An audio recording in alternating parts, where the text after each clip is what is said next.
ही किसी से ज्यादा बातचीत किया करते थे, ना ही किसी से मतलब रखते थे। बिल्कुल जड़ के समान रहते थे, इसलिए उनका नाम जड़ भरत रखा गया। अब उनके माता पिता ने उन्हें पढ़ने के लिए गुरुकुल भेजा। जड़ भरत जी पढ़ने के लिए गुरुकुल गए, परंतु महाराज यहाँ पर वह पढ़ते ही नहीं। गुरुकुल में जाकर के वह पढ़ाई ही नहीं करते।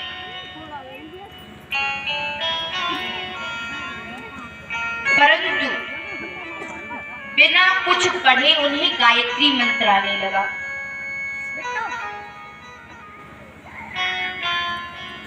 जब गुरुकुल के आचार्यों ने देखा कि भैया पढ़ता लिखता तो कुछ था नहीं, फिर भी इसे गायत्री मंत्र आने लगा, अवश्य इसके पास बहुत बुद्धि है।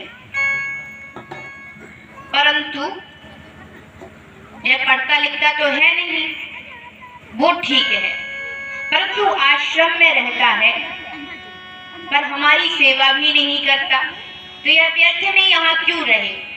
ना ही हमारी सेवा करता है, ना ही पढ़ता लिखता है।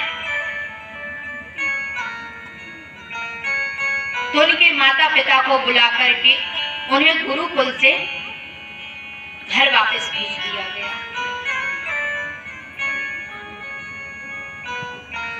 अब जड़ भरत जी अपने घर आ गए। अब उनके माता पिता ने सोचा भाई यह पढ़ता लिखता तो है नहीं है, तो क्यों ना घर के काम काज करेगा।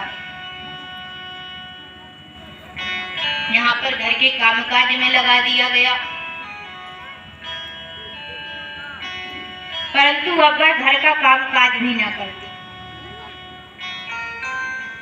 अब सोचा भाई घर का काम काज नहीं कर पाता तो चलो बाहर का करेगा,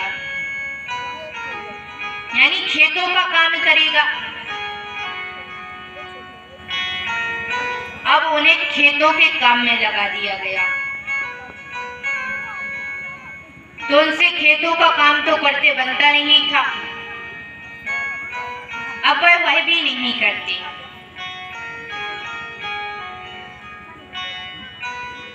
तो माता पिता ने सोचा भाई ना ही घर का काम करता है, ना ही पढ़ता लिखता है, और ना ही कृषि यानी खेतों का काम करता है, तो चलो कुछ नहीं करता तो इसे खेत की देखभाल में लगा दिया जाए। कम से कम खेतों में बैठ करके खेत में आए हुए पंछियों को ताली बजा के भगा तो देगा, यानी कि जो खेत में पशु पंछी आएंगे तो उन्हें खेतों से भगा तो देगा, तो उन्हें भाई खेत की देखभाल में लगा दिया। परंतु यहाँ पर भी उल्टा हुआ।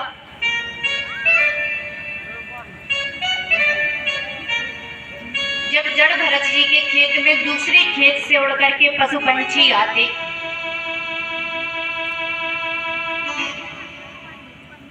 तो उन्हें जड़ भरत जी भगाते नहीं, ताली बजा के भगाते नहीं,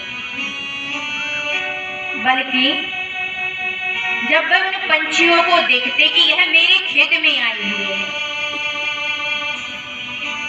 मेरे खेत में लगी हुई फसल को खा रहे हैं, तो भी उन्हें नहीं भगाते, बल्कि कहते राम की चिड़िया राम का खेत, चुन लो चिड़िया भर भर पे।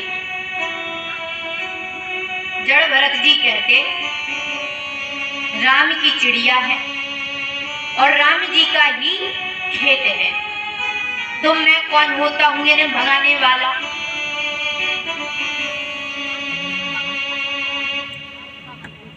मेरा तो यहाँ पे कुछ भी नहीं है, राम जी की बनाई चिड़िया है और राम जी का दिया हुआ खेत है, इसलिए मेरा कुछ भी नहीं है। तो वह उनसे कहता चिड़ियों पेट भर के खा लो।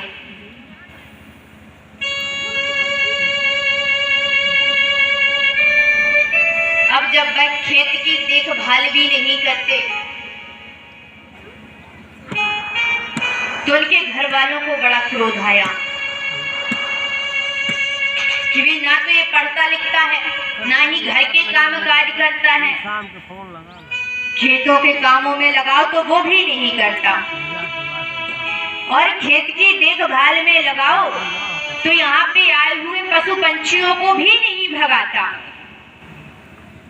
जब यह कुछ काम काज नहीं करता तो क्या घर में बैठ कर के फ्री की रोटियां तोड़ेगा?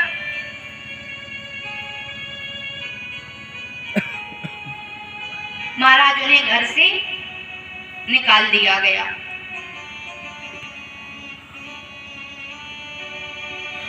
और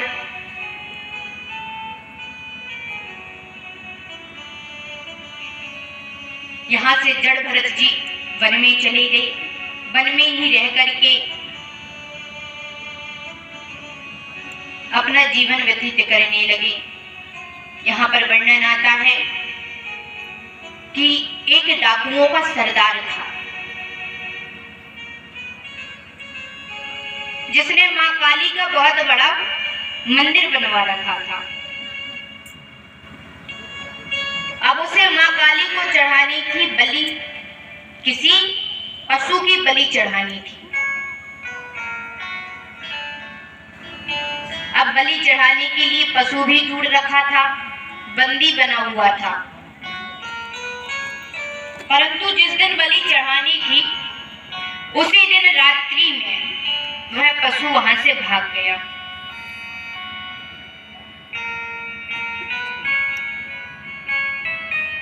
जैसे ही प्रातः काल हुआ, बलि देने का समय हुआ, डाकुओं के सरदार ने डाकुओं से कहा कि जाओ बलि देने के लिए पशु को लेके आओ।